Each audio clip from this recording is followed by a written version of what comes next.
Livy on Point. Komisi Pemberantasan Korupsi atau KPK yang menetapkan mantan Menteri Pertanian Syahrul Yassin Limpo sebagai tersangka dugaan korupsi di Kementerian Pertanian. Berproses sehingga diperoleh kecukupan alat bukti untuk dinaikkan ke tahap penyidikan dengan menetapkan dan mengumumkan tersangka sebagai berikut.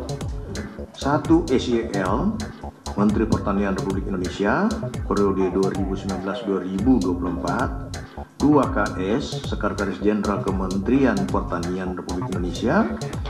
Ketiga adalah MH, Direktur Alat dan Mesin Pertanian, Direktorat Jenderal Prasarana dan Sarana Pertanian Kementerian Pertanian Republik Indonesia. 3 menteri terbaik Nasdem, sisanya 1 Bu Siti Nurbaya. 2 sudah out. Anda melihatnya ini upaya untuk mendepak Nasdem dari kabinet nggak? Pelan-pelan kayak semacam premannya digerus lah. Tapi kalau presiden tidak pernah berucap bahwa Nasdem keluar dari pemerintahan, Pak Surya tetap solid mendukung Pak Presiden, sekalipun menterinya nggak ada. Pak Surya kemudian sempat menyatakan kita harus tetap mengedepankan asas praduga tak bersalah. Baik itu Bang Plate, baik itu Pak SYL, sampai sekarang masih belum dipecat sama Nasdem. Kenapa begitu? Dalam hal ini menganggap bahwa tindakan-tindakan yang dilakukan oleh para kadernya mungkin ya udah nanti aja, biarkan itu keputusan gue. Itu kan semua keputusan ketua umum. Akan mempengaruhi respon masyarakat nggak di safari-safari politiknya Pak Anies? Tapi antusiasme masyarakat happy dengan orang yang hadir di situ. Jadi antusiasme mereka lebih memilih orang baru daripada orang lama gitu. Hai, kembali lagi bersama saya Livy on Point. Nah, kalau kita lihat beberapa waktu belakangan ini tuh ramai soal dugaan korupsi yang menyeret mantan-mentan Syahrul Yassin Limpo. Tapi nggak cuma itu, SYL ini adalah menteri kedua di Partai Nasdem yang juga berstatus tersangka dalam kurang lebih sekitar 1 tahun belakangan ini. Apakah ini kemudian akan menggerus elektoral dari Partai Nasdem di kontestasi pemilu nanti? Kita akan berbincang mengenai hal ini bersama dengan Bendahara Umum Partai Nasdem yang juga Wakil Ketua Komisi 3 Ahmad Sahroni. Ini jadi pukulan telakah buat Nasdem? Enggak. Masyarakat sekarang ini udah sangat pintar ya. Walaupun kalau dibilang menggerus nggak mungkin menggerus, tapi minimal mengurangi iya. Karena banyak orang yang mungkin melihat situasional sekarang menjelang cawapres ini ke depan 2024 kan asalnya dugaan perkara ini di pihak kita. Tapi beriringnya waktu kan tinggal beberapa bulan dan orang Indonesia itu kebanyakan pemaaf. Jadi ya kira-kira berapa bulan akan datang mungkin perubahan akan kembali seperti sedia kala. Kalau kita lihat dari kasusnya Bang Plate, kemudian sekarang SYL begitu. Responnya Pak Surya Paloh gimana melihat 2 kader terbaiknya ini kena kasus korupsi? Pertama kaget ya. Pertama yang pas Joni Plate. Agak shock karena kondisinya di luar dalam pikiran Bang Surya. Tapi setelah berproses berjalan, ya akhirnya biasa lagi. Dan ikutilah proses selanjutnya. Cuman kan di masyarakat menilai bahwa apakah ini politisasi misalnya. Nah itu aja masyarakat yang bisa nilai. Nah, itu. Kita tidak masuk ke ranah politisasi atau dipolitisasi. Tapi itulah kenyataannya dan terjadi lagi di Pak SYL. Dan ini bentuk di mana semuanya pada prinsipnya tidak ada yang bersih. Jadi setara dalam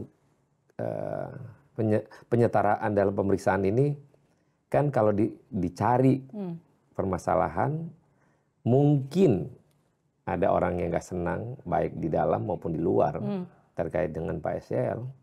Ya itu bisa terjadi di semua kementerian tentunya. Bukan hanya SYL saja. Semua kementerian pasti berpotensi untuk mendapatkan kesalahan yang kiranya gampang dijadikan satu perkara. Jadi menurut Anda ini ada upaya untuk mencari-cari kesalahan untuk menjatuhkan SYL di situ? Ya, itu bisa dilakukan pada orang-orang yang tidak suka. Ya, kalau penegakan hukum kan sesuai fakta. Fakta hukumnya ada, tindak pidana ada, itu nggak bisa dihindari. Maka proses hukum lah kita hormati dan berjalannya proses hukum berjalan dengan seksama. Sudah ada penggeledahan, heboh, sempat dikatakan kabur, tapi kemudian akhirnya kembali mengundurkan diri. Anda melihat ada apa di balik ini semua?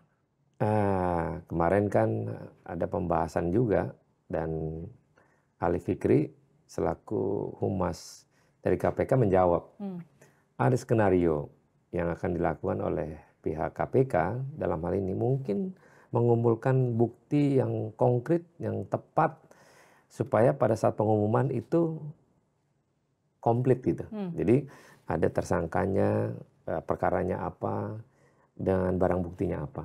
Status itu kan edaran surat Itu yang kemudian beredar. saya konfirmasi, yes. Dan edaran surat itu dipastikan benar, karena tidak ada yang membantah bahwa itu surat palsu, sekalipun KPK sendiri.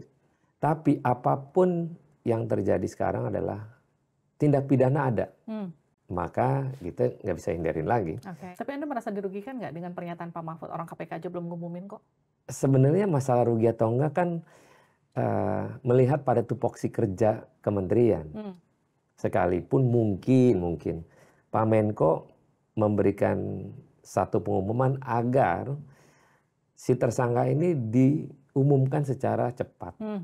Tapi kan pihak KPK belum melakukan itu, dan selayaknya harusnya institusi KPK lah yang mengumumkan Pak SL tersangka. Tapi kan ini didahuluin gitu. Ada nggak hubungannya sama soal kasus dugaan pemerasan?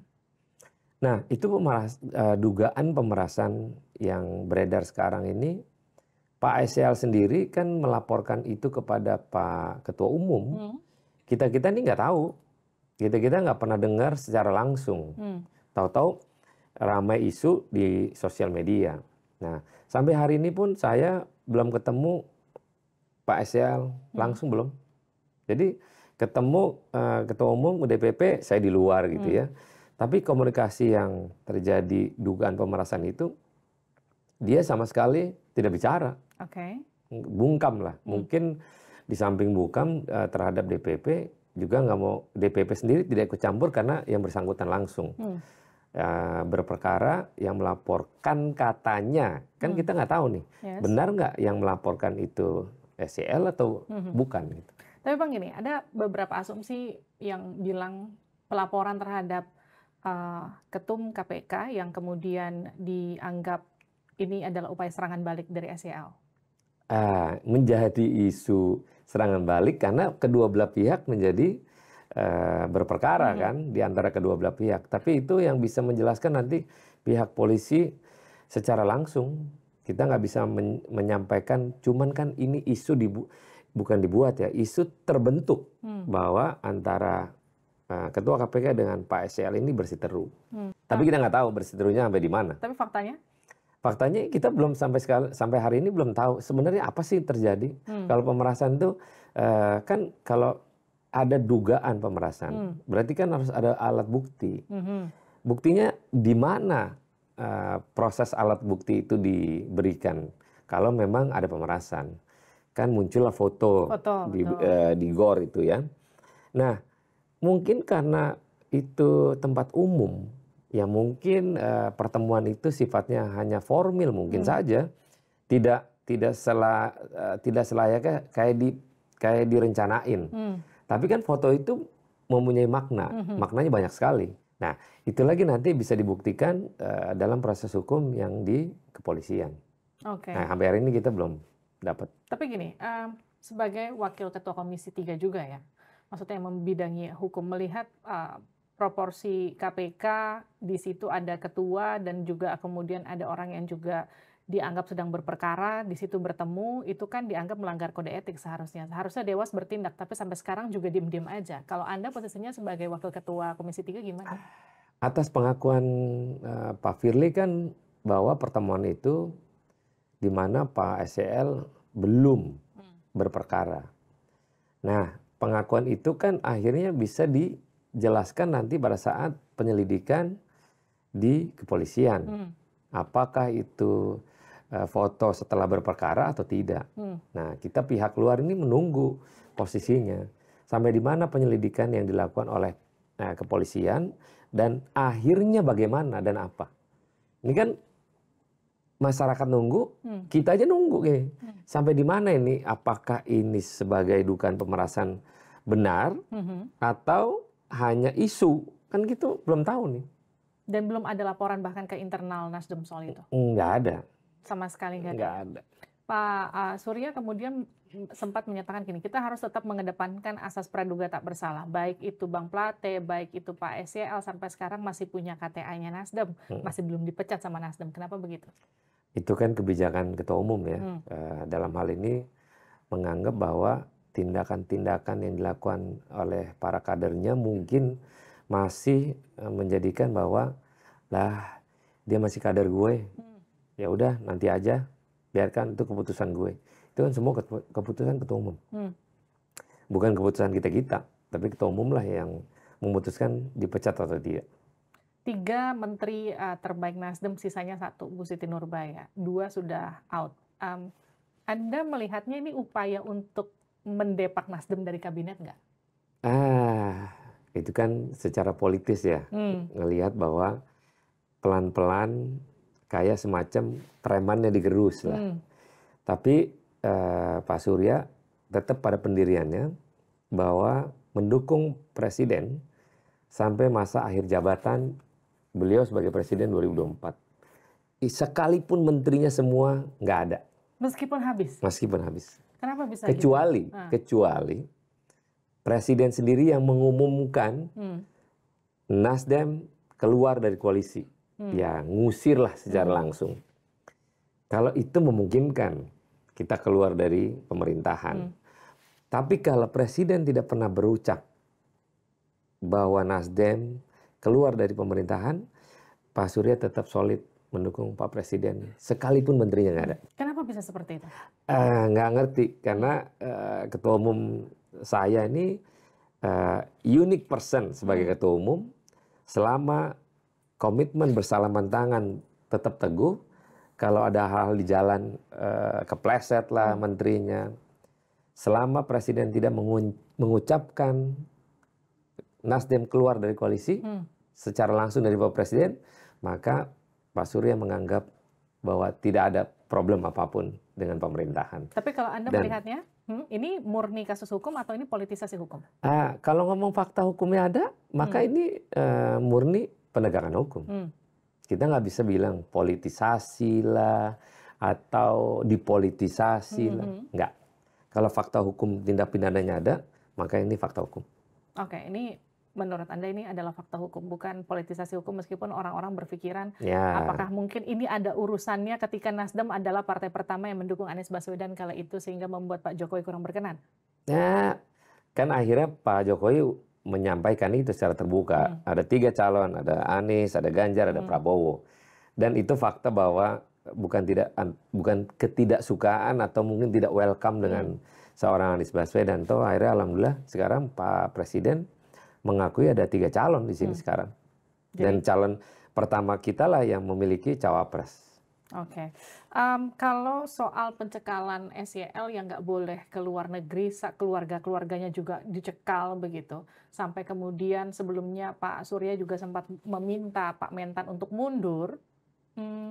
Ini memang upaya untuk, kalau Anda melihat Pak Surya untuk melindungi Partai Nasdem dari kemudian asumsi jangan sampai kemudian orang berpikiran nanti ada upaya kabur dan sebagainya? Enggak, Pak Surya minta yang bersangkutan mundur karena yang bersangkutan sendiri sebenarnya yang minta mundur. Oh gitu? Iya. Walaupun kan banyak di luaran bahwa Pak Surya yang minta mundur. Tapi ini upaya Pak SYL sendiri agar partainya tidak kena imbasnya. Dan terkait dengan cekal yang dilakukan oleh KPK, mungkin ada indikasi pidana terkait dengan keluarganya. Tapi kan pencekalan bukan berarti ada tindak pidana.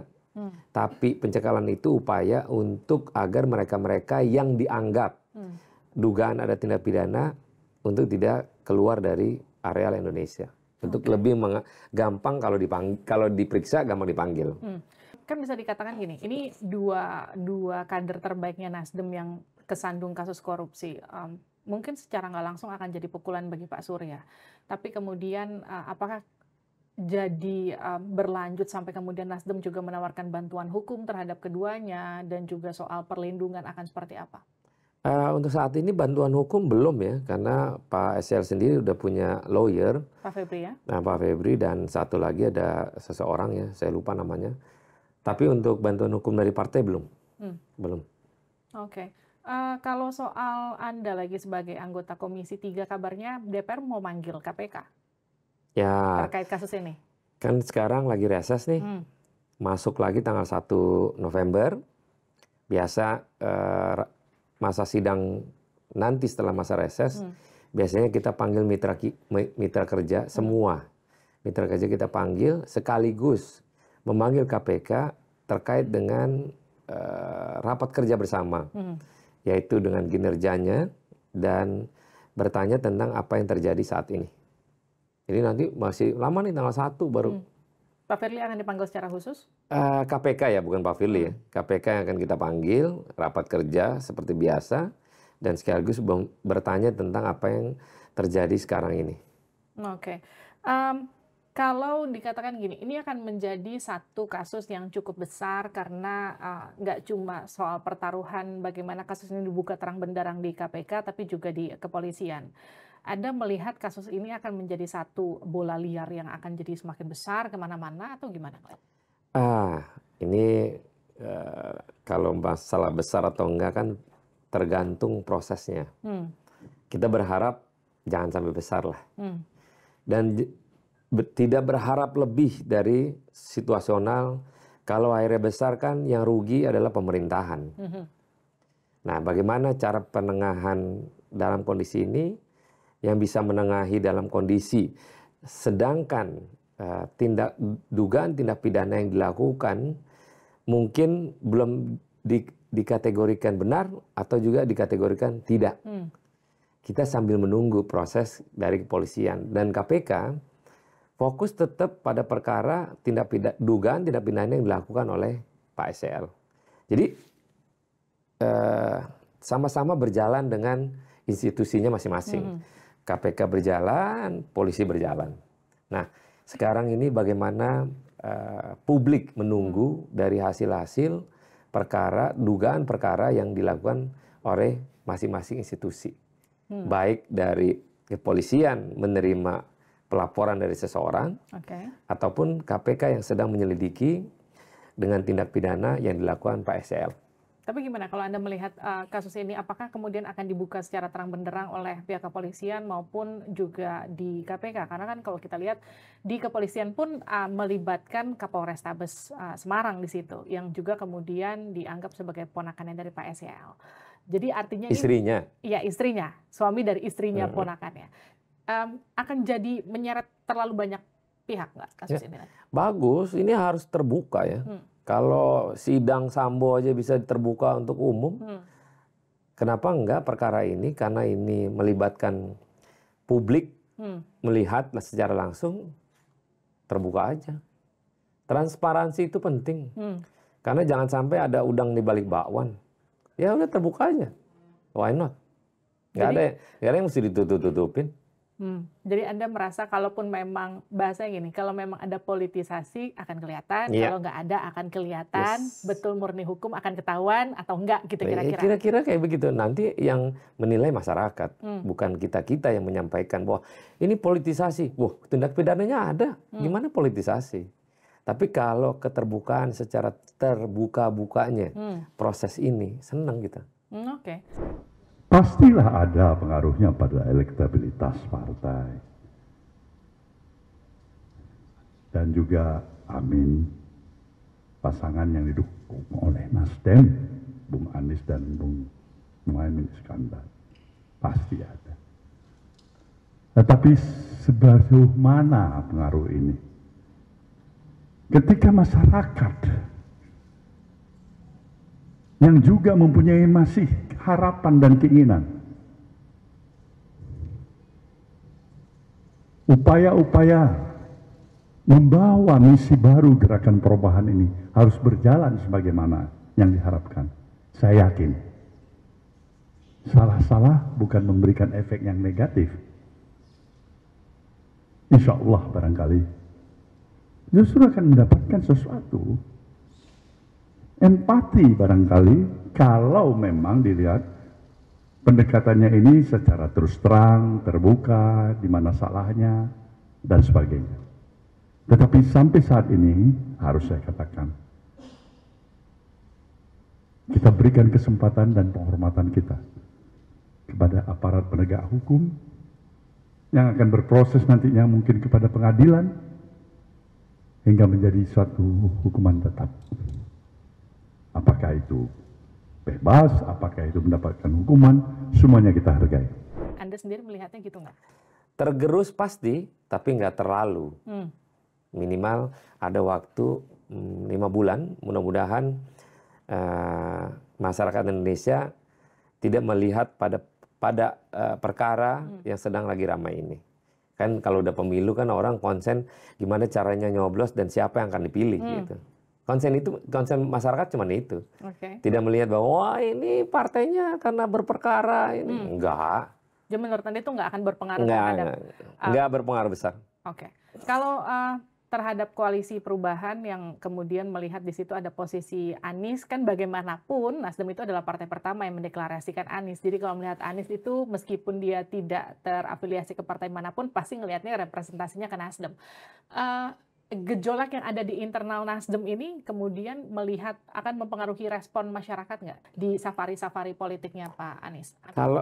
Kalau dilihat sekarang ya beberapa kali Anies Imin jalan, contoh kemarin ke Makassar, ke Bandung, walaupun di Bandung ada larangan tiba-tiba mendadak tempat yang harusnya sudah oke tiba-tiba dibatalin gitu ya. Tapi antusiasme masyarakat itu sepertinya biasa aja dan mereka happy dengan orang yang hadir di situ dan melihat langsung dan keramaiannya begitu membludak gitu. Nah itu antusiasme yang tidak berpengaruh pada perkara-perkara yang kelihatan di TV. Orang kadang bingung ini apa sih maksudnya gitu ya. Nah, jadi menurut saya sih, jadi antusiasme orang dengan melihat calon-calon baru biasanya mereka lebih memilih orang baru daripada orang lama gitu. Kasus yang terjadi pada partai Anda dan di mana juga di saat yang sama ini masuk ke tahun politik, Anda juga akan kembali maju lagi, nyalek lagi di dapil, katakanlah dapil neraka itu, Jakarta 3 yang kemudian pesaing-pesaingnya agak lumayan heboh di sana. Ini bikin Anda cemas nggak sih? Enggak, mungkin yang lain yang cemas. Kenapa gitu? Cemas karena saya. Tapi kalau Anda enggak ya? Enggak. Anda nggak ngerasa kemudian kasus ini akan mempengaruhi para pemilih Anda di dapil Anda nanti? Enggak akan. Gimana? Ini pengalaman ya cerita bahwa 2013 pertama kali saya masuk nyalek, ya survei aja kagak ada. Nasdem gagal lolos, calegnya apalagi. Tapi saya berhasil lolos di situ dan di periode kedua dengan konsep kampanye yang agak sulit karena bersamaan dengan Pilpres dan bekerja dengan sebaik mungkin menjadi politisi yang agak ekstrim, melakukan satu pembelaan kepada keadilan misalnya, dan alhamdulillah berhasil. Bukan kepedean, tapi ini fakta bahwa dapil 3 punya duit aja belum tentu lolos. Kalau nggak punya duit, makin nggak lolos. Nah, itu peribahasa di dapil 3. Makanya kalau dibilang dapil neraka, itulah faktornya. Punya duit aja belum tentu lolos. Bagaimana nggak punya duit? Tapi Anda punya popularitas yang luar biasa. Anda punya jumlah followers yang nggak main-main. Bahkan selebgram aja bisa dibilang kalah sama Anda nih, Bang Saroni. Dan kemudian kan salah satu, kalau kita memperhatikan media sosial, ada satu kasus hukum, dikit-dikit mention Anda, kalau nggak mentionnya Hotman Paris, minta bantuan ke 2 orang itulah paling nggak. Ini memang bagian dari strategi marketing Anda sebagai politisi yang lagi mau nyalek lagi, atau memang ya itu bagian dari tanggung jawab dan tugas Anda sebagai anggota DPR? Enggak lah, kan saya bikin begituan dari 2 tahun terakhir. Bukan berarti pada saat mau kampanye, enggak. Saya ngalir aja. Saya nggak punya konsultan hukum terkait dengan branding. Saya tidak punya orang yang harus memastikan bahwa ini butuh keadilan. Yang saya punya adalah masyarakat yang langsung mend-DM saya secara langsung untuk meminta keadilan, itu benar. Tapi kalau konsultan nggak ada saya.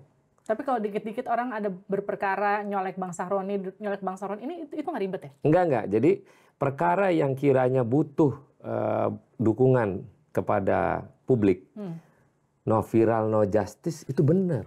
Jangan salah. Benar ya? Jadi harus viral dulu? Harus viral dulu. Ini contoh yang kemarin, anak anggota DPR yang sampai mukulin pacarnya. Itu bayangin dong.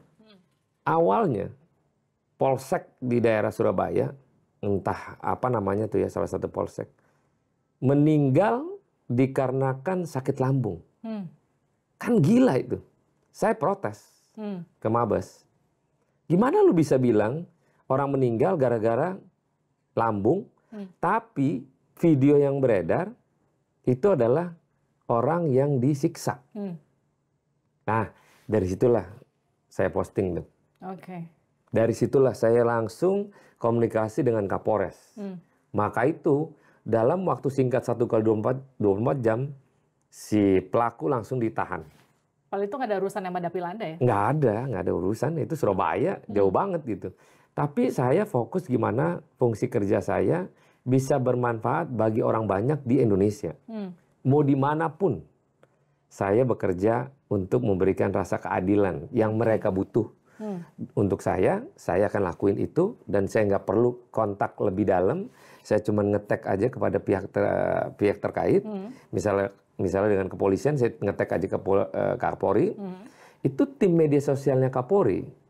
Itu secara langsung mentionan itu langsung ditindaklanjuti. Ya, itulah yang hebat. Anda. Yang mentionnya wakil ketua Komisi 3. Bisa manggil Kapolri ke DPR. Nah, jadi gini. Jadi saya sampaikan sama Pak Kapolri langsung bahwa bila mana saya sudah mention, tolong anggota segera selesaikan tugas tanggung jawabnya. Kenapa? Karena kalau tidak membuat jadi viral, kalau benar dalam kondisinya nggak apa-apa. Tapi kalau salah diperlakukan orang tidak menerima keadilan, itu sirna banget, sayang gitu. Tapi alhamdulillah sekarang polisi responsibilitasnya kuat.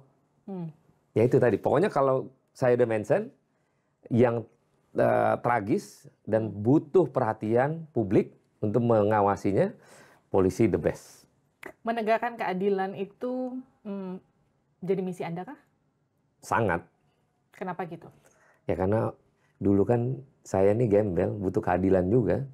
Tidak semua orang mendapatkan keadilan. Kenapa enggak sekarang saya punya kuasa dan masyarakat bisa memanfaatkan saya untuk melakukan permintaan keadilan melalui Sahroni. Udah, bis jalan aja. Lagi-lagi tanpa satu rupiah pun. Itu nggak bikin Anda ribet? Enggak. Kerjaan Anda sebagai anggota dewan kan nggak sedikit. Yes, anggota dewan kan kerjanya seminggu 3 kali rapat. Ya ini kan 24 jam.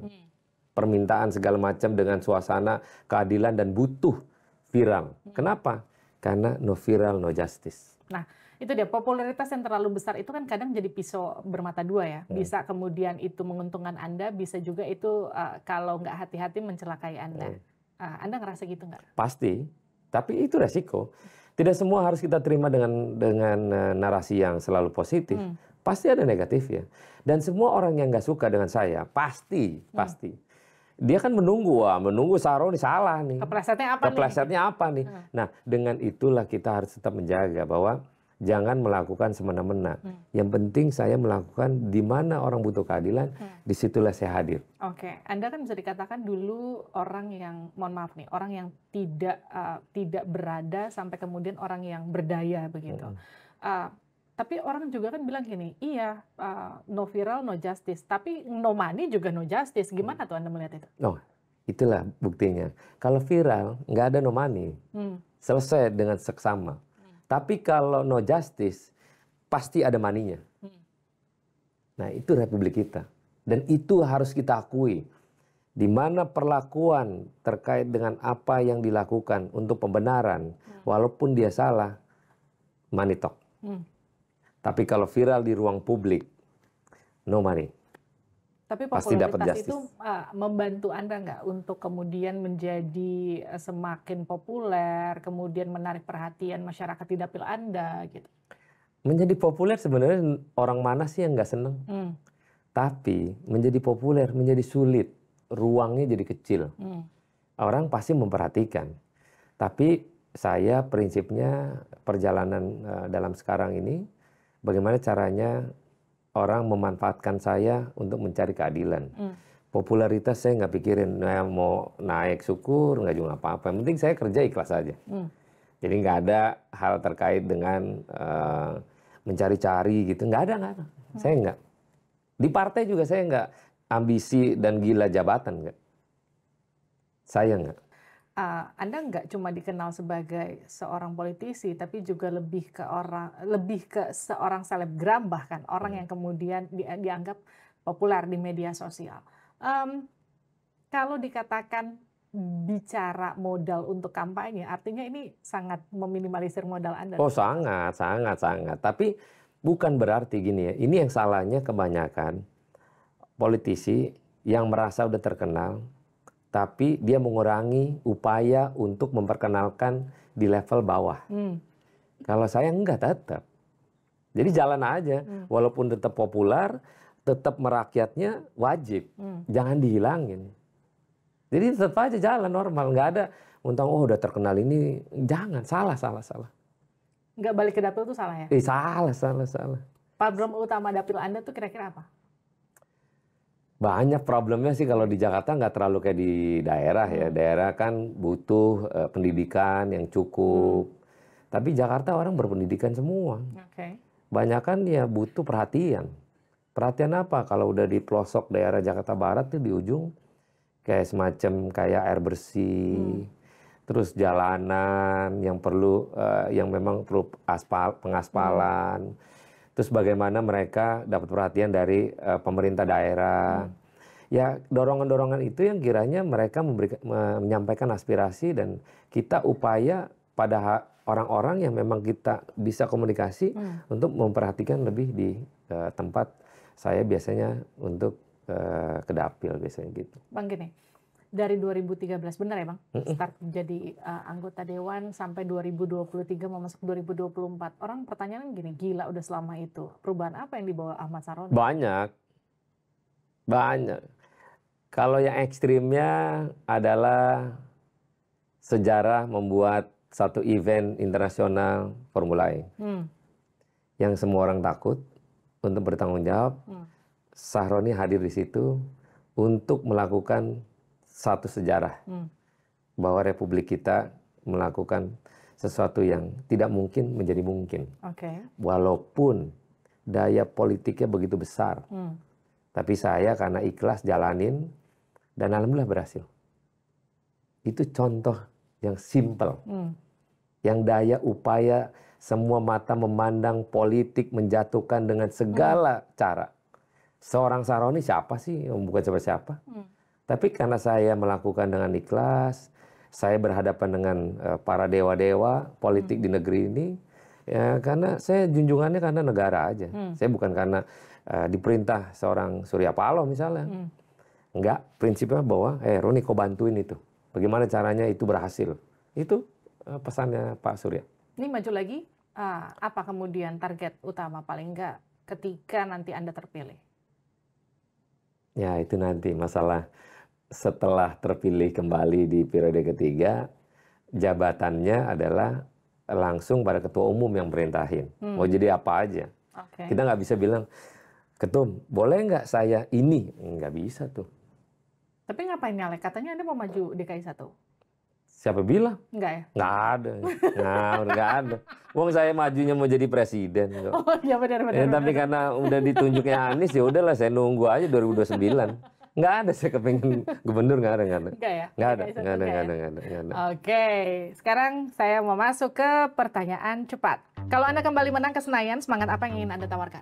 semangat untuk bisa berbagi dan mendapatkan manfaat buat mereka-mereka yang butuh keadilan. Oke, sebutkan kebutuhan masyarakat Indonesia 5 tahun ke depan, 3 poin. Sembako murah, pendidikan gratis, dan pelayanan publik harus menjadi prioritas untuk masyarakat yang kurang mampu. Oke, Ahmad Saroni adalah sosok yang Terbaik. Surya Paloh adalah sosok yang Ketua Umum paling hebat. Anies Baswedan adalah sosok yang Presiden 2024. Ganjar Pranowo dan Prabowo Subianto adalah sosok yang Nasionalis yang luar biasa juga dua-duanya. Oke, terima kasih Ahmad Terima Saroni kasih. sudah bergabung di Live Online. Terima kasih. Itu dia tadi obrolan saya bersama Ahmad Saroni. Kita ketemu lagi di episode selanjutnya. Sampai jumpa.